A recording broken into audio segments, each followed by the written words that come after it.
What's going on, y'all, and welcome back to another Epic 7 video. We kind of have a surprising, very interesting update for us here on the stove page. We have upcoming World Arena improvements notice, and this is for the upcoming preseason scheduled for April 5th. So let's go ahead and break down what they're adding, why it's kind of exciting, and there's actually a few different things that Smilegate is going to be delivering us very soon here in terms of PvP RTA for World Arena. So thank you so much for tuning in. Starting off, we have Battle Frenzy. And by the way, the goal of these improvements is to provide a different experience from previous seasons while implementing them during the preseason for preliminary testing and validation. There's two interesting things here that they're trying to state, guys. And that's that in the previous season, or two, I think now, a lot of people loved or hated the third pick ban protection. And Smilegate made an announcement saying that they're going to look into it. They're going to do things like that. And a lot of people have been asking, like, can we have a preseason to test, like, removing it, new changes? Can we go back to having old frenzy effects? So I think this is them listening, and we're going to try to implement some different stuff here. Now, that being said, I didn't see anything about ban protection. So for those of you that are wondering if that's staying, if that's getting removed, they haven't mentioned it here. So it looks like for now, we will be keeping third pick ban protection. Let me know if you guys have been enjoying that, if you play RTA at all. I personally am a fan, but I know the higher up you go, some people believe, it might dumb down the game mechanics a bit. But I've been enjoying it for the most part. So Battle Frenzy, first the Battle Frenzy effects in the preseason will be adjusted as follows. And it's funny, guys, this has been in effect so long, I forgot that this was caked into Battle Frenzy. There's always elemental advantages, disadvantages, right? Just like in every other game. However, they doubled down, I believe, way back when. If anyone knows exactly when this happened, let us know as well. But I think they doubled the effects of essentially the red, green, blue units, right? The non-moonlights and how they interact with each other. So if you're fighting an element that you are weak to, you can see here, guys, the effect was 30%, right? So let's see what they're going to be changing. So I think is that completely? I think this is getting completely removed, the 30% aspect. And I wonder if that. It's been so long. I don't know if that means that the inherent just elemental advantage is staying. So you essentially get, I believe, 15% crit. And was there some damage caked onto that too? I'll look it up for later, but it's just this has been in the game so long. I forget what the original interaction was before the frenzy effect. If you guys didn't remember, there were things like they had one season, they were trying to give mages more speed just inherently. If you were a mage unit in RTA, you got like a free 10 speed. Sash of Thanes, the artifact, was given to a lot of units. They used to try this out a lot back in the day, and I wonder if they're coming back to this. But instead, we're going to be getting increased attack and defense of just heroes, which sounds pretty general, sounds pretty vague.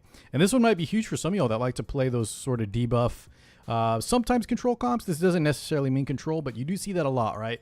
You want to CC your opponents while you burn, bleed, and bomb them to death. Stuns and bombs go hand in hand. But let's see here. So the attack and defense of heroes will be increased. The current meta attacker heroes who rely heavily on their base stats without special survival effects, which is pretty much every unit, right, guys, that doesn't have one of those survivability passives, for example. Seem to be at a disadvantage just as we increase the overall defense of heroes and brothers to improve the survivability of attacker heroes. Okay.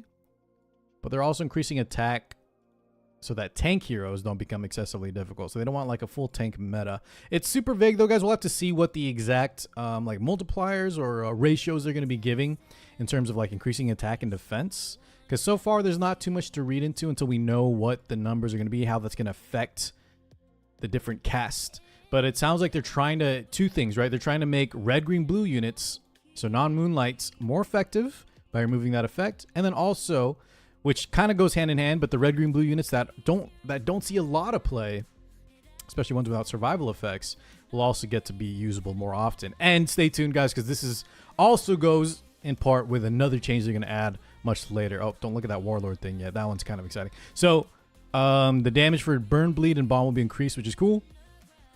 Heroes that rely heavily on debuffs for the attacks have generally struggled. Yeah. It's just it's kind of like a pendulum swing, guys, where there were metas in the past that were heavily control dominated or debuff dominated, and then they bring a unit that can just cleanse everything. And I think we've kind of hit that. We've gone past the boiling point where now the cleansers and stuff are very, very strong. And so debuff units do struggle here and there. Sometimes you have units now like Bystander Hua Young, who are just completely immune to debuffs and buffs in general. But, you know, like Sage Vivian, we have a lot of stuff that counters debuffs. So giving that some love is pretty interesting. You're trying to increase the amount of different play styles, the type of different units that are viable in RTA. So I think that's a great move, something to try, right? Variety is the spice of life. And yeah, they're still going under. They can't share the exact values yet for, I'm assuming, this and the attack and defense. So they're going to update that later. But just the idea of it is very cool. So fresh gameplay experience different from the current meta. And I think that's what we need. Now, next up, Smilegate, please give us like a shop, an RTA shop. I've been asking for forever. I know a lot of people would like that as well. Just something. Every other game has it. So next up, guys, we have the new league, the Warlord added, which is another thing which when I first heard about this, it didn't sound that interesting. But you know what? As someone that has eternally been sitting for the past few seasons, and by few, I mean many, many seasons now, ended once in Emperor. And since then, the grind is pretty brutal unless you just love RTA and don't mind dedicating yourself. But I've been sitting in Champ, and so adding something in between Champion and Emperor here, because there's probably so many players. Yeah, we're going to take a quick read there, but let's see. So Warlord League will be added, and what an awesome name. Honestly, guys, it sounds even better than Emperor to me. I almost said Wemper, but yeah, Warlord sounds a lot cooler. As long as the frame looks awesome, I'm definitely going to be going for that. So until now, the Champion League has an excessively wide victory point range. Yeah. And it climbs higher and higher every season, it feels like. And the motivation, yeah, exactly what I was talking about. So address this issue, the top 3,000, ladies and gentlemen. So now you have the top 1,000, you have the top 100, and then we have a top 3,000 to get the Warlord title. Frame, whatever it's going to be, exclusive frame reward. All right. Now, that's kind of just interesting. If you guys want to go for that, I probably will as well. But this is a big one. I think this is the last huge part of the content update. We have a new mode called Lunatic Draft. And just let me clear something up for a lot of people. This is not going to be implemented for just like ladder climbing in RTA. I'm assuming it might be like a lobby system that they'll add for like, you know, streamer made tournaments, content creator tournaments. And as well, they mentioned it here, going to be for E7W 2025, at least testing. So let's go over what this is. So apparently League of Legends has been using this kind of system, and Smilegate is trying something similar called the Lunatic Draft mode. I think in League of Legends they call it Fearless Draft. And it's essentially means, like I was saying, guys, in a best of 3 series, best of 5, whatever it might be, any type of RTA system that's going to be more than one game, you can enable this Lunatic Draft mode. And essentially means whatever composition was used for all 10 characters in the next match, all 10 of them cannot be used again. So like in previous E7WCs, for example, you have like escalating bands where the more and more your rosters, you know, the roster pool, your unit pool will get less and less as the bands kind of add up, right? Now we're kind of just going from 0 to 100 and just making the entire round of units instead of just, you know, the 2 that were previously banned. All 10 have to be replaced. Why is that a cool thing? Well, I think that's going to shake things up big time, meaning the players that are going to be using this mode will have to have an even more extensive and even wider and deeper roster of units. And hopefully that means units that you can see here, guys. Euphine, Fire Mercedes, Green Euphine. There's a lot of other units in the game that just never see the light of day, because why play them, especially in like an E7 World Championship scenario, when there's other meta units that will, you know, perform much better. However, when those are all banned, I think we'll actually get to see units that used to shine in the past, or maybe even some other surprise picks that people weren't expecting, because you're forced to not use the overpowered, the meta, the usual, right? The usual suspects. So I really like this change, and if that's implemented for E7WC 2025, I think that'll make things a lot more fresh, a lot more exciting.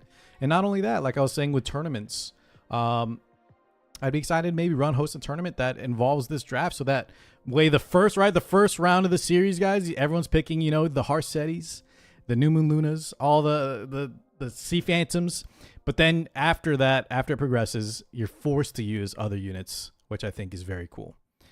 Because we needed a system where we are incentivized to play other units. Oh, there's one other thing, guys. This might just be a quality of life, a UI improvement, but I know that I feel like this entire patch is addressed for players like myself. Let me know if you guys are similar. Or one, we're AFKing in champion or somewhere here in RTA to make things a lot easier.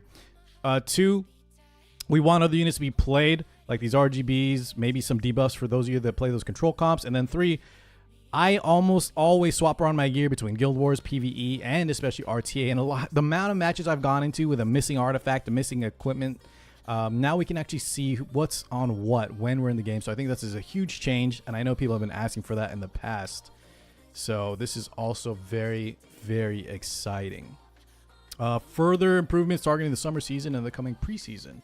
All right, well, you know, I like these changes, guys. I think this will make RTA a lot more exciting. Don't be surprised if, for those of you that hang out on Twitch, if I run a tournament or something soon, because I would love to try this Lunatic draft mode and force people to play some, you know, non-meta units here and there. I know you can just make a tournament and have people like ban certain problem units, but I think having it both, right, and seeing who can come up with the next set of 10 units that are also very good, I think that's super exciting. So surprise update that I'm very pleasantly excited to see. Just checking out some of the comments, guys, but let me know what y'all think. And it's our boy G Clef.